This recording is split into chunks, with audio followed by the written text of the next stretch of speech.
Welcome to Medical Marijuana and Wellness. This is our Cannabis Snippet series, and today's topic is Amendment 3 Explained, the benefits of a medical marijuana card in Florida.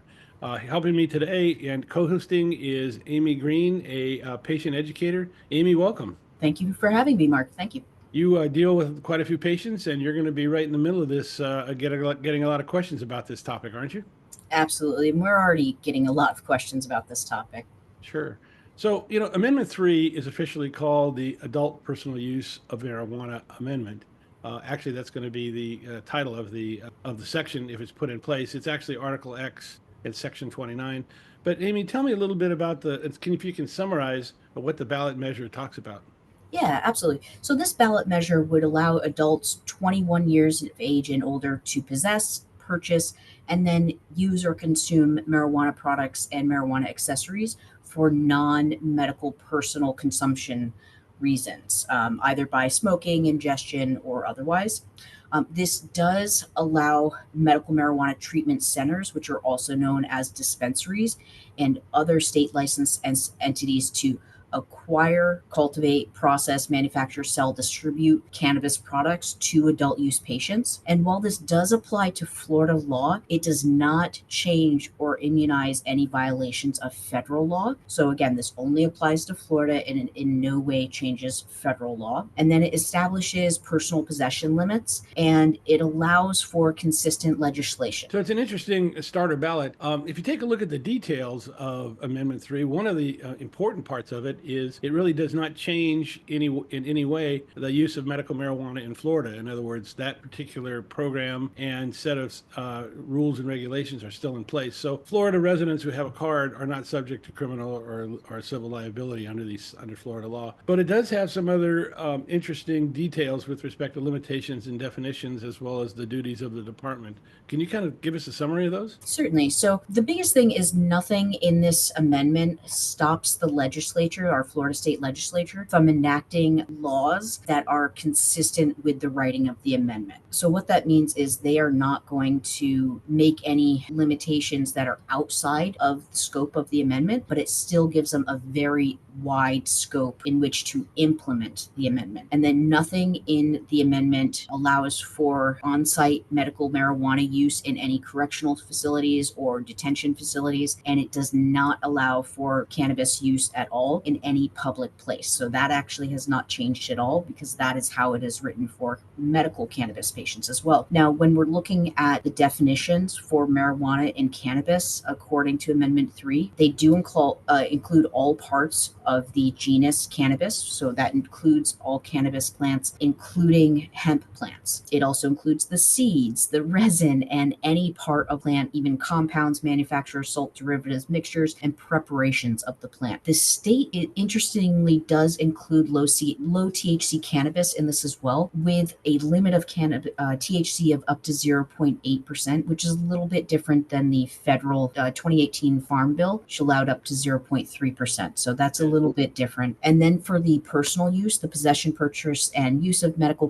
cannabis by adults 21 years of age and older, by smoking, ingestion, otherwise. And then an individual's possession of marijuana for personal use shall not exceed 3 ounces of marijuana or more than 5 grams of marijuana in the form of concentrates. And concentrates can be things like distillates, shatters, waxes, resins, anything that is a concentrated form of a THC product. And interestingly enough, it does have a stipulation in there that typically the department has to implement the regulations no later than 6 months after the effective date of this section. However, we'll talk about that a little bit because with legal challenges and things, that could be interesting. Let's talk a little bit about what are the pros of this particular amendment. I know that obviously it makes cannabis and marijuana legal for purchase in Florida for someone 21 years and older, but it also does something interesting, which lumps cannabis and hemp under the same set of state statutes. That's correct. Yeah. So cannabis and hemp sales in the state of Florida would be controlled and overseen by the same set of state statutes, which it is currently not.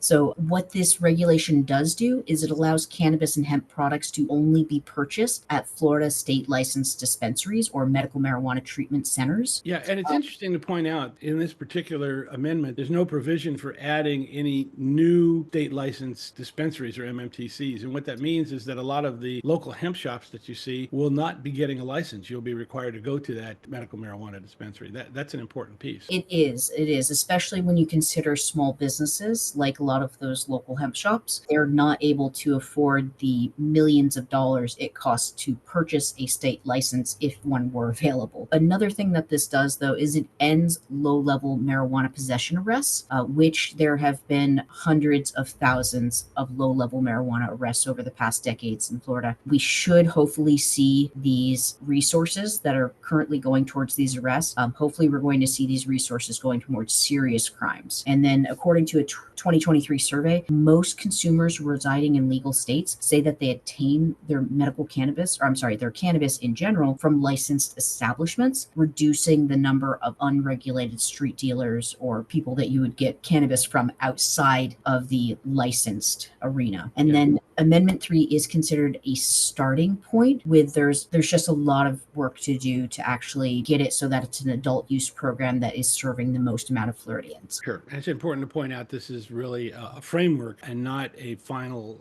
document that's being put in place. Now let's talk a little bit about the cons. I know that one of the cons, at least it bothers me, is that Amendment 3 allows the Tallahassee lawmakers free rein to define the program. And as we know, DeSantis and those lawmakers have shown that they are against cannabis, both medically and recreationally, and could be imposing some pretty strict restrictions on cannabis itself, including a tax, for example. Absolutely. Every single state in our country that has enacted an adult use cannabis program so far has instituted some sort of state tax, usually a state excise tax, similar that you would have on tobacco or alcohol. They apply those taxes to cannabis. Those taxes have ranged anywhere from 10% all the way up to 50%. For example, Washington State's is 37.5% for smokable cannabis. So we could have a very wide possible range of what that excise tax could be for adult use patients. Mm-hmm.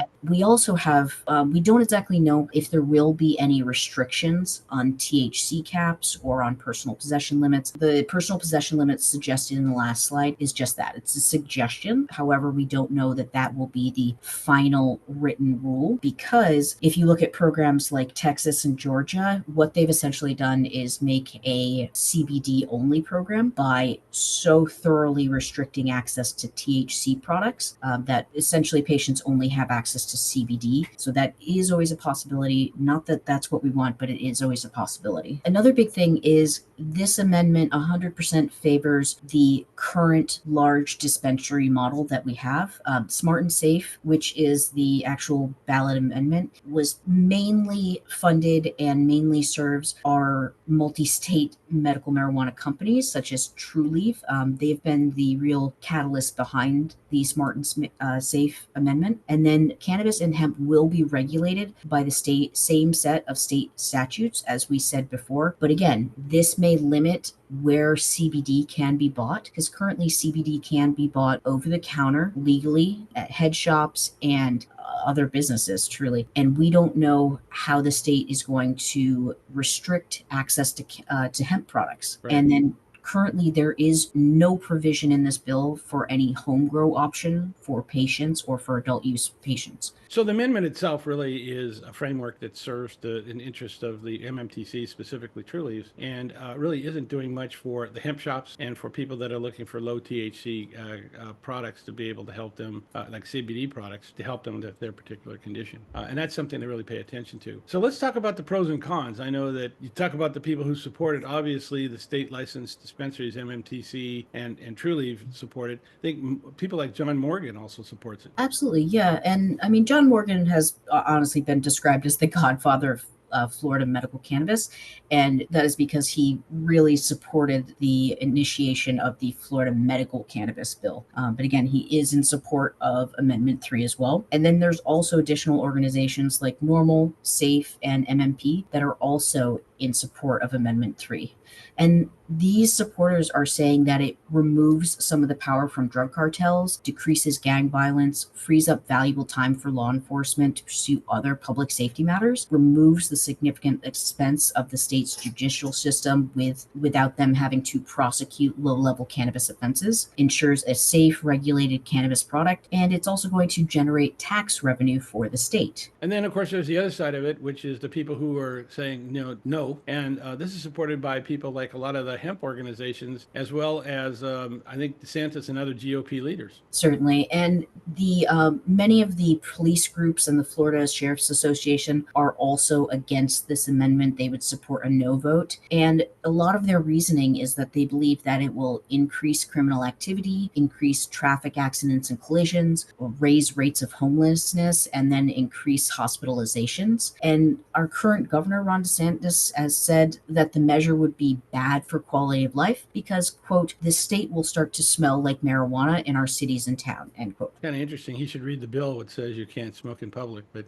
let's jump into why, if you have a medical marijuana card, and a lot of people are saying, well, gee, I don't need my medical marijuana card. If this passes, I'll just forget the card and move on. I think that's a really bad idea. Let's talk a little bit about that because, first of all, Amendment 3 does not change or modify the current medical marijuana program, which gives people access to medical marijuana products. But I think also the rules and regulations could really, really hurt somebody if you don't keep your medical marijuana card. If you just try to rely on adult use cannabis only, it could really get in the way if you're using cannabis for medical reasons. Certainly, and especially because we don't know if the legislature is going to try to implement any extreme limits, such as THC caps, a prohibitively high excise tax, or possession amount limits. Additionally, medical marijuana users or medical marijuana patients really are better served by keeping their medical marijuana card. As of right now, like you said, there's not going to be any changes to the medical marijuana program, and so there are no THC caps for medical patients.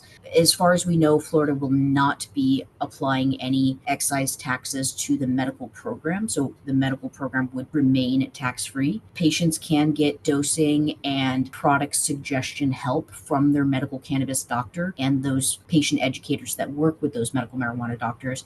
And then if a medical cannabis patient is stopped by law enforcement, they do possess a Florida medical cannabis card that shows that they have gone through the process, they've been approved by a physician, and they have recommendations from a doctor. Additionally, current small and medium-sized hemp CBD businesses could be significantly impacted if state regulations really clamp down on their ability to operate. And then again, Amendment 3 will take time to implement. While the vote is in November of 2024, this way the bill is written is that earliest initial implementation must be at least 6 months, or I'm sorry, no longer than 6 months after the vote. And so we're looking at 2025, probably around May, before we even see any regulations or any semblance of an adult use program that the state can actually implement. Realistically, when we consider that the state is probably going to challenge the adult use program after the vote if it passes, we could realistically see the implementation pushed out to the end of 2025 or even into 2026. Yeah, and that's a good point because if you're going to use cannabis to address your medical condition, you're going to need that card to be able to purchase products until it actually is implemented. And again, DeSantis has come out and said he's going to challenge this bill if it passes. So it's going to get tied up in court. All I want to do is point out to folks, keep that card. It's going to help you with your medical condition, and don't get subject to a point where you're in limbo where you have to wait really a year and a half to be able to get that card to help you, because that's a long time to wait, and it's going to really not help with you and your medical condition. So what's the summary? I think for your health and for your wallets, and it's an advantage to possess and to renew your medical marijuana card. But tell me, if Amendment 3 does pass, give me some picture of what you see potentially happening. Yeah, absolutely. Now, just like you said, don't expect actual implementation of an adult use bill until sometime in 2025 or 2026. And what that means is between now and when there's an actual program implemented, the only way to continue to access THC products in the state of Florida would be as a medical cannabis patient. So if a person did want access to THC before the actual implementation of the adult use program, they would have to obtain a medical cannabis card and get recommendations from a state licensed doctor. And that's an important part to point out, because it's not just the card, you also have that recommendation that's going to be able to let you get the cannabis you need to address your medical condition. Absolutely. And we don't know what the tax rate is going to be. We expect it to be probably above 20%. And again, for an example, Washington State is at 37.5% for an excise tax on on adult use cannabis. There also may be a low THC cap. There may also be possession limits on adult use. And then they also have the addition of that high tax again. And then a Florida medical marijuana card may still be required to purchase medical marijuana products from a state licensed dispensary even after the implementation. What we honestly expect is that the state will have concurrent programs for medical and then adult use. We just don't know what those differences between the concurrent programs will be. Yeah, and I think one of the big concerns is there is no definition in this particular amendment about what that regulations are going to be. They're leaving it totally up to Tallahassee lawmakers, who have done a good job in the past of copying other states like Georgia and Texas, and or could implement not only some THC cap, also higher taxes, but also, candidly, with all the delays legally, it may be a while before this thing comes out. So again, if you're using medical cannabis to help you with your medical condition, keep that card. So Amy, I'm recommending that people vote. We're not recommending one way or the other. We provided you the information that you needed on the actual amendment itself, but it really is a person's opportunity to express what they want by voting. Your thoughts on that? Absolutely. Whether somebody is for or against the amendment, educating yourself on the pros and the cons associated with it, and then